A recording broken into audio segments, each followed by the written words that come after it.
This is just going to be a bad idea. A very bad idea. Well, YOLO.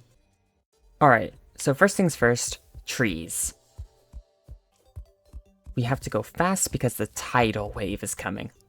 We need a trap, and the NPCs are holding the line. Very poorly. Oh well, their sacrifice won't be in vain.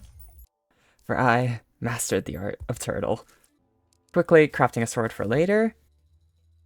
The spawns filled up, and I was able to cut down more trees. After getting enough wood to satisfy my need, I turned my attention to the boxes of slimes. Honestly, who would have thought that copper short sword would have been so good? After the day was coming to a close, I decided to dig down and get some dirt blocks because I had an idea for the night. My slime traps were perfect, but they wouldn't deal with the zombies and demon eyes that would come for me in the night. So I decided an upgrade on that first night would be my best solution. Taking the dirt, I made ramps. Having to move the slimes lower so I didn't activate the spawns again, I made the trap big enough to trap the zombies. And then when I was happy with my work, I removed the slimes. And just like a dinner bell, the zombies started to pile in. However, that was the goal, of course. Breaking the blocks underneath them, they started to fall into the pits. They looked like they were having a jolly time jumping around. Anyways, with a simple wake, I was able to kill the zombies from the safety of my box. It took a while, but I did get a banner. Oh right, I should explain why I haven't placed banners. We are using a mod called Quality of Terraria, which allows players to keep buff stations and or banners in your inventory to be useful. Anyways, after a long night of glitching through blocks to kill hundreds of zombies, we got a lot of stuff. Mainly money and shackles, but stuff nevertheless.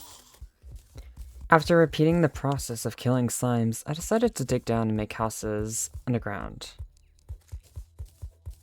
Killing some of the slimes so the NPCs would move back in to lower the spawn rates of monsters.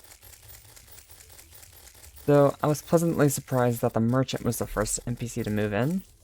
He would give us access to a multitude of tools to progress, the anvil and peak bank being essential. However, the one NPC I was desperately hoping for to spawn was the demolitionist. For bombs and grenades will be a lifesaver in this, and with it starting to rain, I knew I had to upgrade my setup again, because umbrella slimes are 3 blocks wide, which practically nullify my pits. So I did just that, although an issue arose when I was doing just that. Yeah, I died, it was a little harsh, but that wasn't actually the issue. It was this. When I got the slime staff. When did I get this frickin' staff? I had no idea. I was super confused when recording, but I definitely was relieved when I saw it in my inventory, because look at this. The damage is insane against trapped enemies, and this will definitely save me some time killing the monsters in the pits. After killing most of the zombies, I decided to make more houses intertwined with the killing pits. It's definitely not my prettiest work, but it sure is effective. After a little bit of thinking, I decided to go check out the cave that was to my left, and which in turn got the demolitions to spawn, with no worries, and I found some chests. After a little while in the cave, the architect actually spawned. Now, I have a rule in the Alchemist NPC mod, because I have so many quality of life mods, I didn't want this challenge to feel easy at all, so I will not be using any of the Alchemist NPCs besides the architect. Only when I have previously gotten a block in the world will I be allowed to buy the same block from the architect. And I also would not buy soap, because you can abuse that. After being down in the caves for a couple of minutes, I could tell why this challenge is so difficult. In the early stages of it, worms were a constant threat, and I only had a slime to protect me and a zombie arm to flail around. The only idea I currently had in my head was to run faster than the monsters could spawn, and although in theory that could work, in practice it's very dangerous. So that's what I did. The one thing I wanted to find was the heart crystal. This would allow me to have blood moons to spawn, and although that may sound like a death trap waiting to happen, it will give me a key item that will help me thin out the hordes in pre-hard mode. However, on the first go-around, I did not have such luck, as I almost died to a worm, so I had to take my leave with the stuff that I did find. Though, the bright side, the traveling merchant spawned, and he was selling some things. Not useful things, but if we were to play this, we gotta play it in style.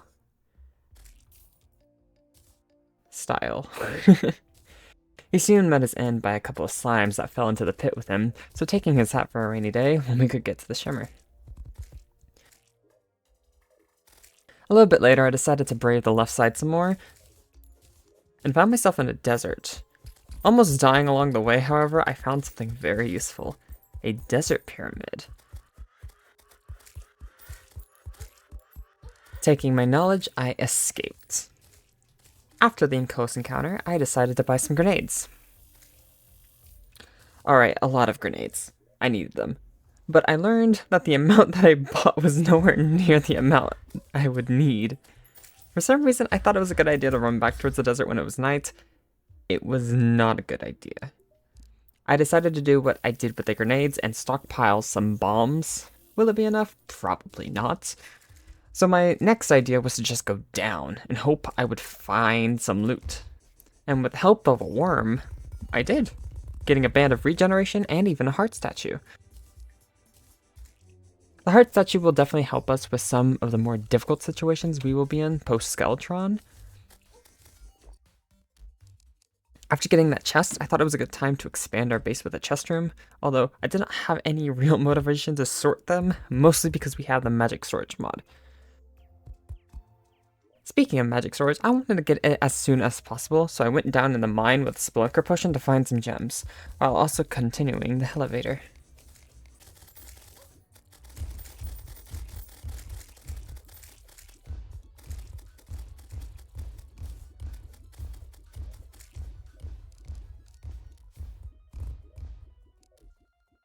Now came the most tedious moment in the video, teleporting up and going back down, trying to thin out monsters as I made the elevator, and look for loot. Finding the skeleton merchant, he sold me the artisan loaf. Nothing too useful, but thought it to edit it in, I guess. Getting the cave bat banner was definitely one of the highlights going down. Putting it in my banner box, I was taking less and less damage as I kept going down. I will say, you will never think of how much 30 times spawn rate is until you actually go into a cave and see it all. Although, with this death, I finally found a heart crystal, which unlocks, of course, more HP, but of course that little item, which I talked about before. Can you guess which item it is? Is that too much? I should probably cut that out from the script. Ugh.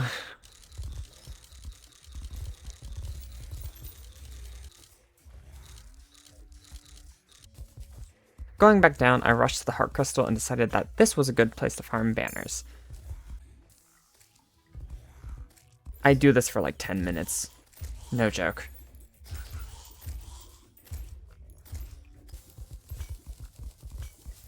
After a bit of digging, I met the chest in the mushroom biome, which yielded me a magic mirror. Goodbye, recall potions. And then something awesome happened. I found the extractinator. If we get enough silt or even desert fossils, we could easily get a magic storage system. However, I didn't really expect how hard it could be. The first thing I did when I got to the desert was to bomb the desert pyramid, as it was the easiest way to get in without being swarmed by vultures. And when I got in there,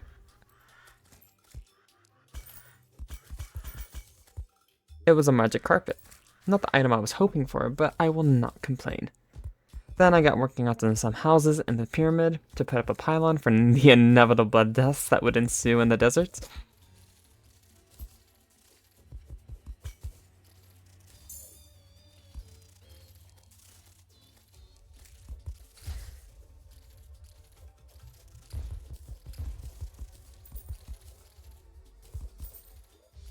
And then I started to dig. And die. a lot.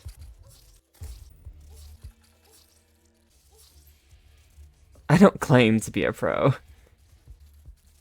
After a 5-minute break, I went back in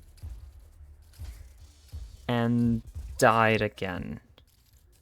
I decided to make a full set of desert fossil armor to hopefully stop myself from dying. It didn't. So I decided to take a break from the desert and brave the far left side. I even found a gnome. And even managed to get to the jungle. Getting into a little cave, I made some quick NPC houses for a pylon. Then going down the elevator and made a quick gem tree farm. And a little bit later, I decided to make a fishing machine. This was just so I could leave it running as fishing with all of these spawn rates was basically impossible. Then the Eye of Cthulhu spawned, randomly. It went as well as expected. Without Hermes bits, that seemed like a difficult task. Afterwards, I decided to set up the fishing machines, as this would give me plenty of items that would carry me to other bosses.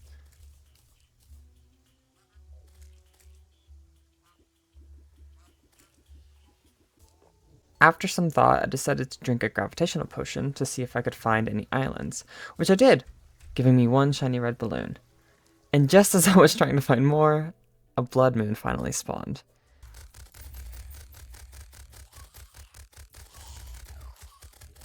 Managing to get a blood tear and then the item I was looking for. The shark tooth necklace. Being able to ignore a flat amount of defense with even the slime will practically add 100 more damage per tick in these big pits.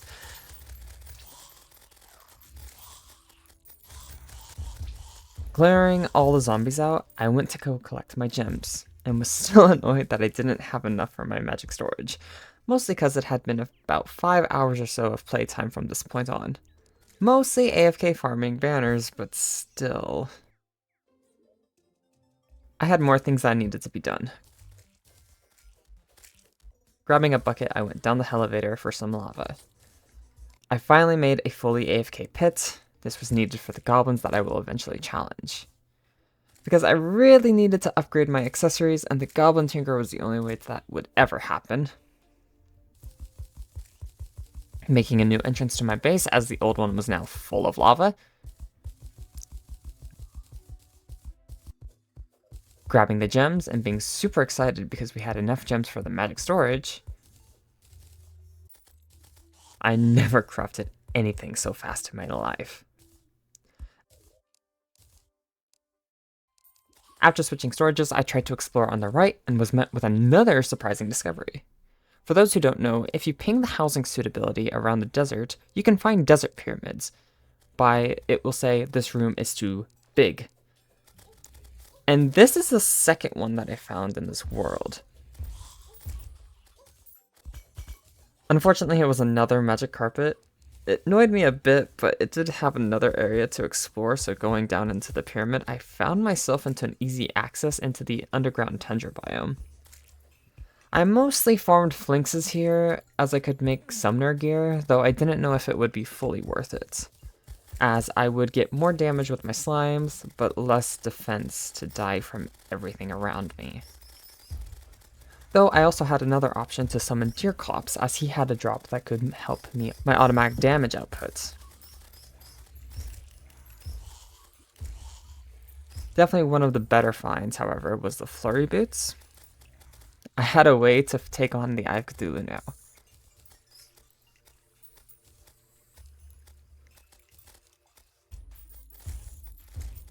And a little bit more farming later, I even got to upgrade it to my mining speed. And just to show you the difference,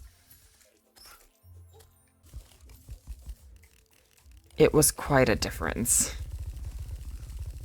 After the mining trip, I decided to take on King Slime.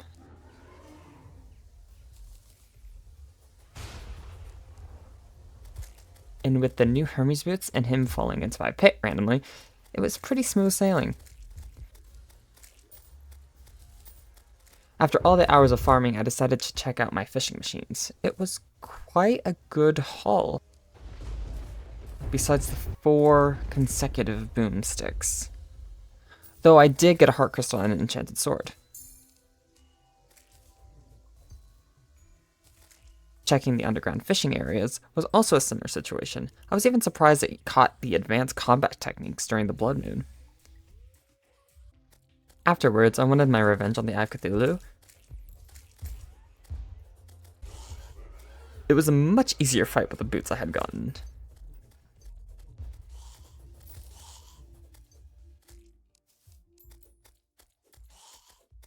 After that, it was more digging, but this time in the jungle.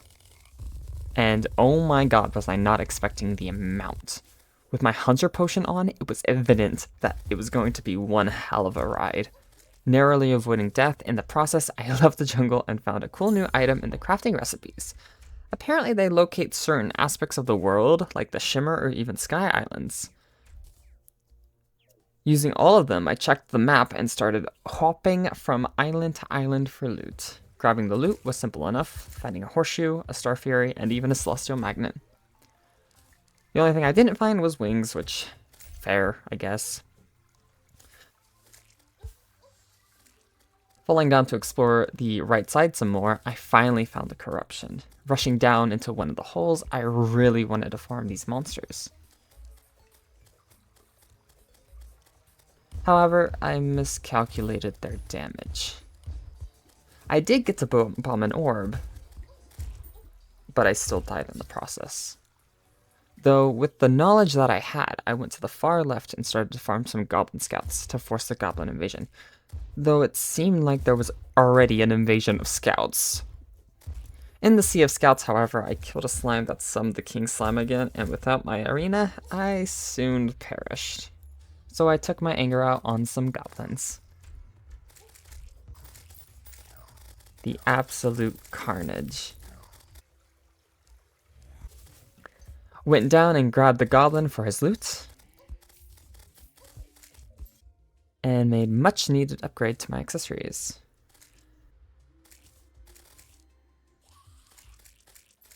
Afterwards, I grabbed some jungle spores to make a fancy new builder's wand. Or should I say, destruction wand. I won't be using it much unless I'm building.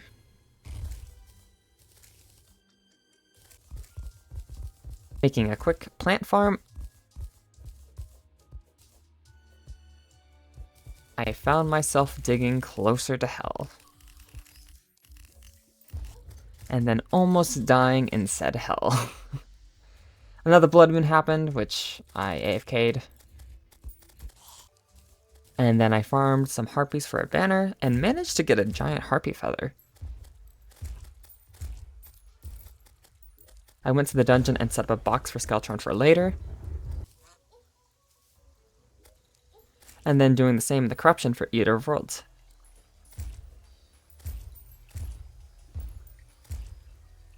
However, the difference is I was ready for the Eater of Worlds.